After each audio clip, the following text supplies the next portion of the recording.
會唔會去覺得，如果我見到一個天使數字咧，就係代表住天使或者係宇宙或者係我啲星際家人同我講緊嘢咧？我覺得唔係嘅，即係我覺得如果佢哋要同我講嘢嘅話咧，或者佢哋要同一個人講嘢咧，唔需要 through 一啲咁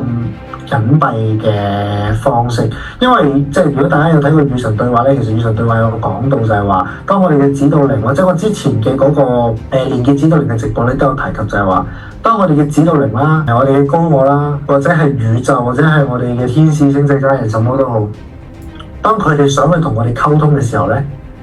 其實佢係會可以透過我哋身邊環境嘅一啲訊息去話俾我哋聽，可能係我哋聽緊嘅某一首歌，可能係我哋睇到電視嘅某一個廣告，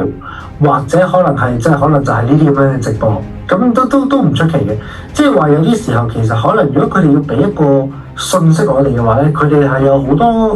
唔同嘅方法咧去俾一個訊息我哋。